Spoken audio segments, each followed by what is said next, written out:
Hey there, I'm Paul Rabelais. I'm an estate planning attorney. I'm doing this video right here from our office in our conference room in Baton Rouge, Louisiana, where ExxonMobil has a very large refinery, employs a lot of people. So I've been fortunate to help hundreds of ExxonMobil retirees put their estate legal program in order.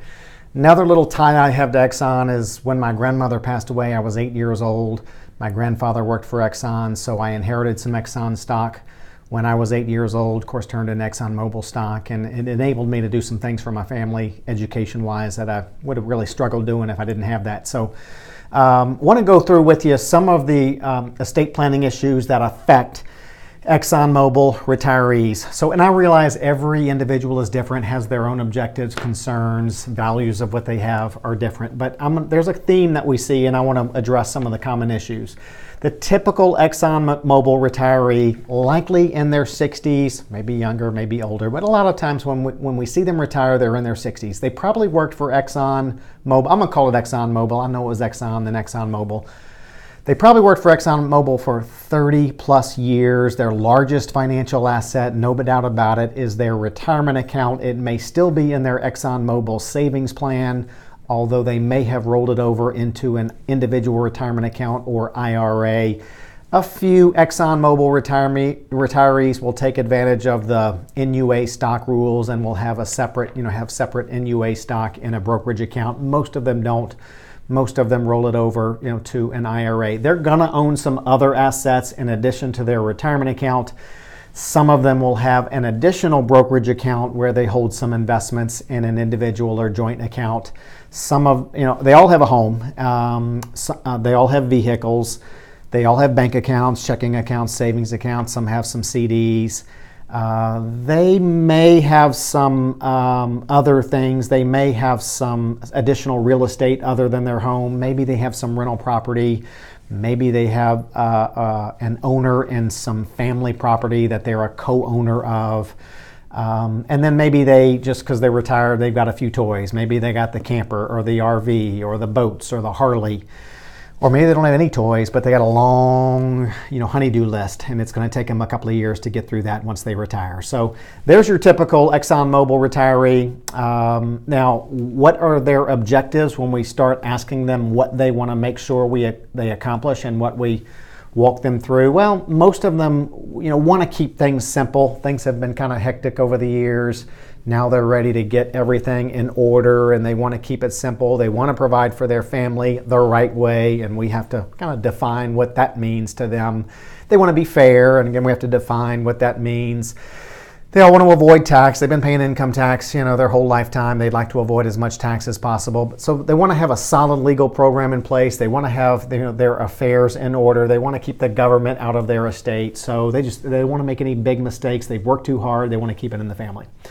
Some Exxon retirees have some additional circumstances. For some, they may have a second spouse or third spouse, and maybe that spouse has children of his or her own, so there's some special issues there.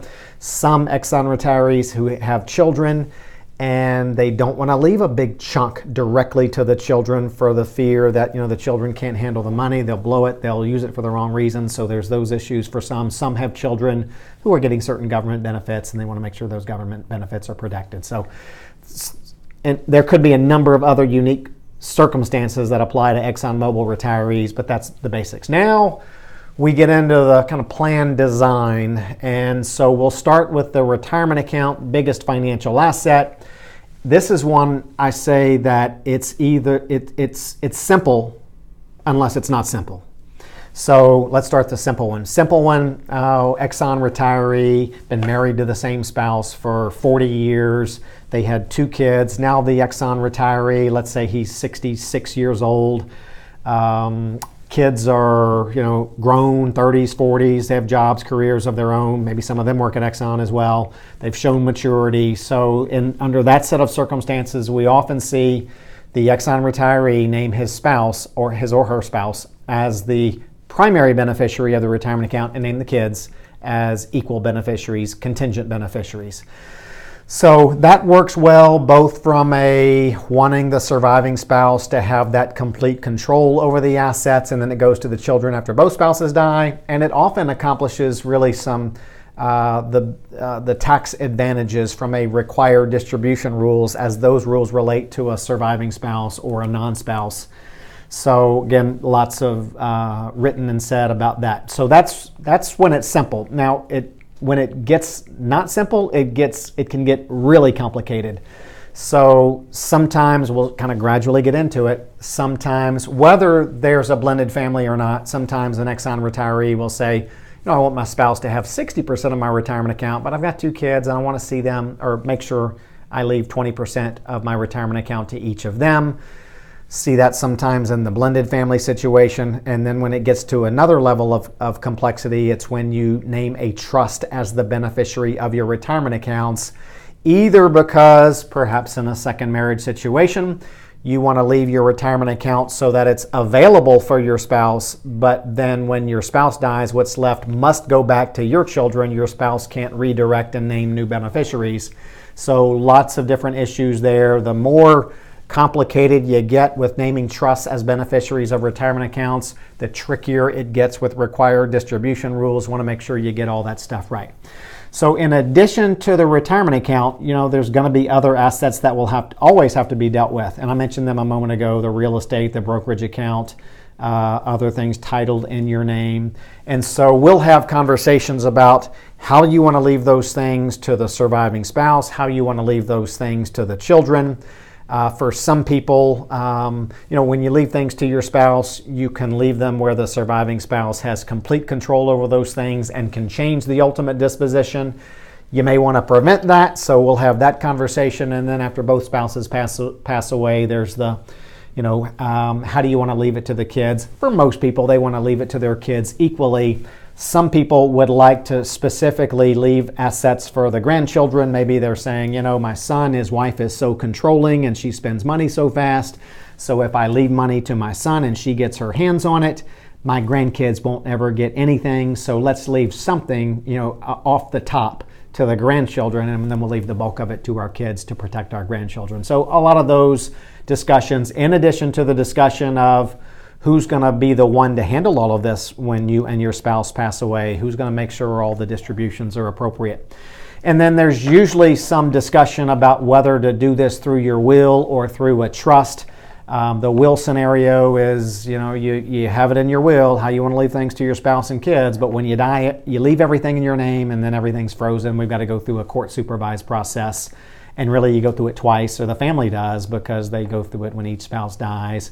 Some people perceive that as a nuisance or expensive or too time consuming, and in most cases they're right about all of those things. So to simplify all that, for some families, we take those non-retirement account assets, because there's beneficiaries set up for that, and we transfer those assets into a revocable living trust.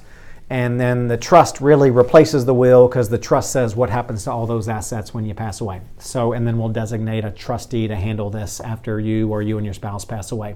I realize I'm addressing more so the retiree with a spouse, but you may be a retiree with no spouse, and so all these spousal issues go away, unless you're a single retiree who's about to get married, and then all these issues get addressed. Other things we'll have to talk about in the plan design are if you get to a point in your life where you're not able to handle things for yourself, we want to make sure all of what is called a guardianship in other states, called an interdiction in Louisiana, that whole where the court takes over everything in all of your decisions if you're incapacitated. We want to avoid all that through the powers of attorney, the healthcare, the financial, the living will, the trust provisions. So we'll have a discussion about who should be making all of your decisions if you can't make them, for yourself. There'll also likely be a discussion about what if I get sick? I don't want to lose all of my money to long-term care expenses. And so with ExxonMobil retirees, most of their money's in their IRA. One option that people take advantage of is eliminated. For some people, they try to get all of the assets out of their name, so that whether those assets are put into a trust, for example, so that if they go into a nursing home, they qualify for Medicaid, they don't have assets in their name. Really not possible for most ExxonMobil retirees, because your largest asset is your IRA. can't get that out of your name without pulling all the funds out of the IRA and paying the income tax first, and then dispersing the after-tax proceeds, out of your name into perhaps a trust. But that requires oftentimes, hundreds of thousands, sometimes millions of dollars of income tax if you're going to pull everything out of the retirement account. Nobody wants to do that. I don't blame them. So you also, as part of that plan design, you have to realize that you're likely going to be a private pay person. If you need long-term care, you're not going to get any government assistance. So then there's typically a discussion about whether you're just going to self-insure that or get some coverage through long-term care insurance, whether that's traditional or asset-based. Problem with that is with virtually most of your money or all of your money in your retirement account, if you were to get something like that, you'd have to fund it out of your retirement account. A lot of people don't like taking those distributions out of their retirement account for that kind of ongoing purchase, if it is an ongoing purchase kind of thing. So that's another issue. Obviously, there'll be a tax discussion. Not too much concern these days in our political and tax environment with the estate tax, because these days $11.2 million is exempt from the 40% tax. Most ExxonMobil retirees don't have an estate that large. Lots of discussion, however, about income tax, because retirement account distributions are taxed to whoever they go to, and most Exxon retirees are familiar with the required distribution rules as they apply to the retiree, but then there's different rules that apply to the spouse, the non-spouse, the children, for example. So we have to address that and see if we have to deal with any of that stuff the right way. Capital gains tax is always an issue. In fact, it's a big issue, particularly with married couples. We have more options now to get what's called a double step up in basis. So with the estate tax out of the picture, we have more capital gains tax planning options. Can really make a big difference if you have appreciated assets, or like Exxon stock, for example.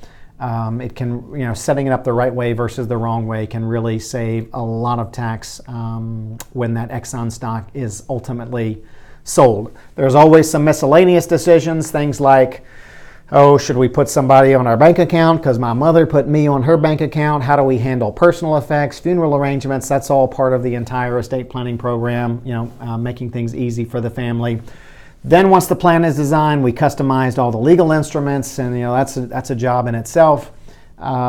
We review them with you, make sure everything's perfect. We get you back in the office, get everything signed, get everything titled correctly, beneficiary designations, get everything assembled in your portfolio binder so it's all at the right people's fingertips when they need to use it. That's what an estate planning program often looks like for ExxonMobil retirees. I'm sitting here in my conference room in our office in Baton Rouge, maybe about 10 miles from the big ExxonMobil refinery. If you live in Louisiana and want to talk about what a program might look like, feel free to give our office a call. Toll-free statewide, 866-491-3884. You can check out more of our videos on YouTube and get yourself educated to prepare for a really productive conversation. I'm Paul Rabelais. Hope that helps. Make sure you take care of it.